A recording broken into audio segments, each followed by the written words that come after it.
ليس البر أن تولوا وجوهكم قبل المشرق والمغرب ولكن البر من آمن بالله واليوم الآخر والملائكة والكتاب والنبيين. میں بھی ایک زمانے میں اس پر کچھ متردد سا ہوتا تھا، کچھ سوچتا تھا یہ نیکی کا تعلق تو ہم عمل سے سمجھتے ہیں، یہاں ایمان کی بحث کی کیا ضرورت ہے؟ ایمان تو ایک باطنی حقیقت ہے، نیکی جو ہے وہ ایک ظاہری خارجی حقیقت ہے. لیکن پھر سمجھ میں آیا کہ اصل نیکی وہ نیت ہے جس کے ساتھ وہ کام کیا جا رہا ہے.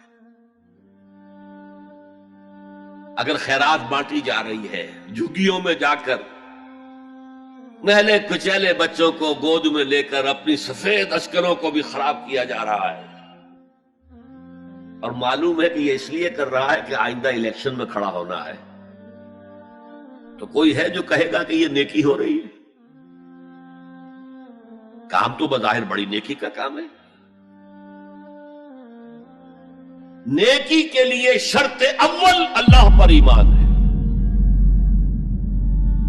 اس کی موٹیویشن لو آف گاڈ، جس کے سوا اگر کوئی اور موٹیو ہے، اگر دنیا میں شہرت چاہیے، اگر اس نیکی کے ذریعے سے بھی مال کمانے کا معاملہ ہے، دھندا ہے، نیکی کے پردے میں دھندا ہو رہا ہے، وہ نیکی نہیں ہے، چاہے ظاہری اعتبار سے وہ بہت بڑی نیکی ہو. تو سب سے پہلا مسئلہ نیت کا ہے، نیت کا ہے، نیت کا ہے. کس ارادے کے تحت یہ نیکی کی جا رہی ہے، کیا مقصود ہے، کیا مطلوب ہے.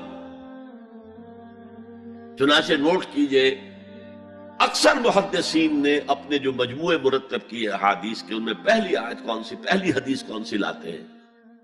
حضرت عمر رضی اللہ تعالیٰ عنہ سے روایت ہے، انما الاعمال بالنیات، نیکیوں کا، نیک اعمال کا دار و مدار نیتوں پر ہے. وَإِنَّمَا لِكُلِّ امْرِئٍ مَّا نَوَىٰ، ہر شخص کو وہی کچھ ملا گا جس کی اس نے نیت کی ہوگی. فَمَنْ كَانَتْ هِجْرَتُهُ إِلَى اللَّهِ وَرَسُولِهِ فَهِجْرَتُهُ إِلَى اللَّهِ وَرَسُولِهِ. جو کوئی ہجرت کر رہا ہے، مکے میں گھر بار چھوڑ کر جا رہا ہے، اپنے وطن کو ترک کر کے جا رہا ہے مدینے کی طرف، صرف اللہ اور رسول کے لیے، اس کی ہجرت اللہ اور اس کے رسول کے لیے. وَمَنْ كَانَتْ هِجْرَتُهُ لِلدُّنْيَا يُصِيبُهَا، اور اگر اس شخص کی ہجرت دنیا کے لیے ہے کہ اس کو حاصل کر لے. مثلا میں دیتا ہوں مثال، ایک مسلمان تھا، اس کا کوئی کاروبار تھا، اس کے خریدار مسلمان ہی تھے، وہ جا رہے، اب کیا کرے گا؟ مشرکوں نے سو تو اس کا سامان نہیں لینا، اب وہ بھی چلے جا رہے ہیں. یہ اللہ کو معلوم ہے کہ اس کے ہجرت کا اصل سبب کیا ہے، ہم نہیں طے کر سکتے. لیکن اللہ کے ہاں جو کھاتا کھلا ہوا ہے، اس کی یہ ہجرت جو ہے اللہ اور اس کے رسول کے لیے شمار نہیں ہوگی. وَمَنْ كَانَتْ هِجْرَتُهُ لِدُنْيَا يُصِيبُهَا أَوِ امْرَأَةٍ يَنكِحُهَا، یا کسی عورت کے لیے ہو کہ اس سے نکاح کرے. کسی خاتون سے وہ شادی کا خواہش مند تھا، وہ خاتون ہجرت کر کے مدینے چلی گئیں، اب یہ بھی باندھے کچے دھاگے سے بندھے ہوئے چلے جا رہے ہیں، تو یہ تو در حقیقت اس عورت کے کھاتے میں ہجرت جائے گی، اللہ اور اس کے رسول کی ہجرت میں نہیں.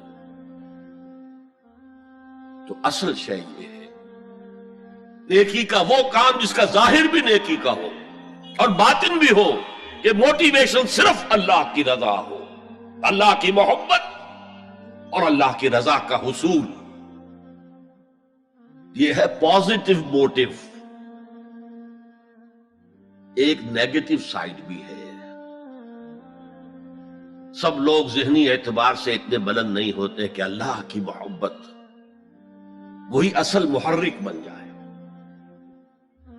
یہی وجہ ہے کہ حضور نے اس کو صلی اللہ علیہ وسلم کمال ایمان سے تعبیر کیا ہے، من احب للہ وابغض للہ وعطا للہ ومنع للہ فقد استکمل الایمان. جس نے کسی سے محبت کی تو اللہ کے لیے کی،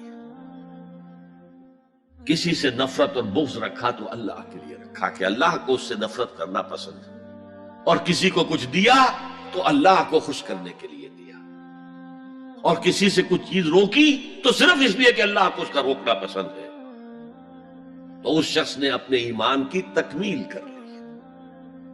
اگر اس کا موٹیو خالص ہو گیا ہے اللہ کی محبت اور اللہ کی رضا کا حصول، تو اصل میں نیکی ہے، ورنہ چاہے بظاہر کتنی ہی بڑی نیکی نظر آئے وہ نیکی نہیں۔ لیکن جو لوگ اس حد تک نہ پہنچ پائے ہوں، استکمال ایمان تک، تکمیل ایمان تک، تو ان کے لیے ایک اور موٹیو بھی ہے، والیوم الآخر، قیامت کا دن، جزا و سزا کا یقین، اللہ کا خوف، آخرت کے محاسبے کا خوف۔ خوف بھی ایک بہت بڑا موٹیو ہے، بہت بڑی موٹیویٹنگ فورس۔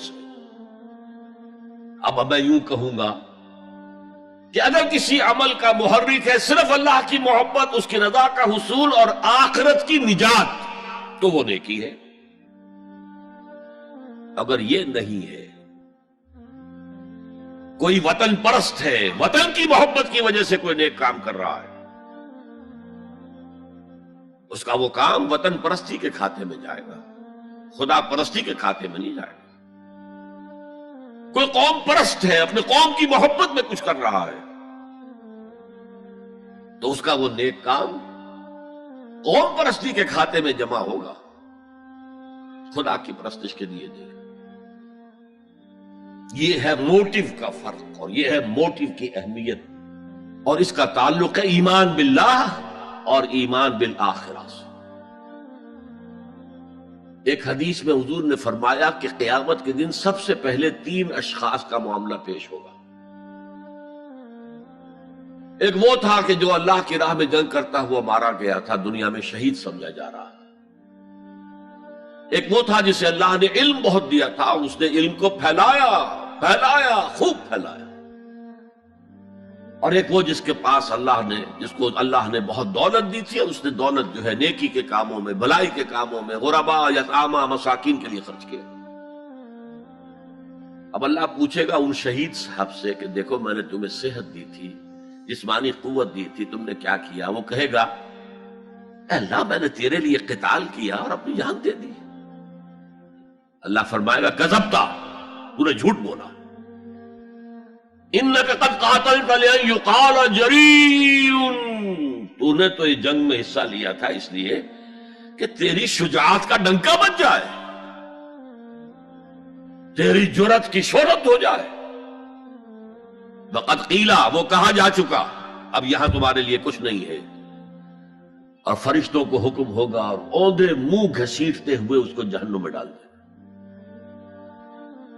یہی حشر ہوگا اس عالم کا، تو نے وہ نیکی کا کام کیا تھا، لأن یقال عالم، کہا جا چکا دنیا میں، ڈنکا بج چکا تمہاری شہرت کا۔ اب اس میں نوٹ کیجئے، اگر کسی عالم کے علم کا ڈنکا بج جائے، اس کی اپنی نیت وہ نہیں تھی تو اس کے اندر کوئی خرابی نہیں ہے۔ یہاں معاملہ نیت کا ہے۔ اگر نیت یہ ہو کہ میرے علم کی شہرت ہو جائے، میرے ہاتھ چومے جائیں، مجھے نذرانے پیش کیے جائیں، تو پھر وہی حشر اس کا ہوگا کہ اوندھے منہ گھسیٹ کر جہنم میں ڈال دیا جائے۔ یہی حشر اس سخی کا ہوگا جس نے سخاوت کی تھی، جس کی سخاوت کے ڈنکے بج گئے تھے، اس کا بھی یہی حشر ہوگا۔ تو انما الاعمال بالنیات، اور یہاں نیکی کی بحث میں سب سے پہلے وَلَٰكِنَّ الْبِرَّ بِرُّ مَنْ آمَنَ بِاللَّهِ وَالْيَوْمِ الْآخِرِ،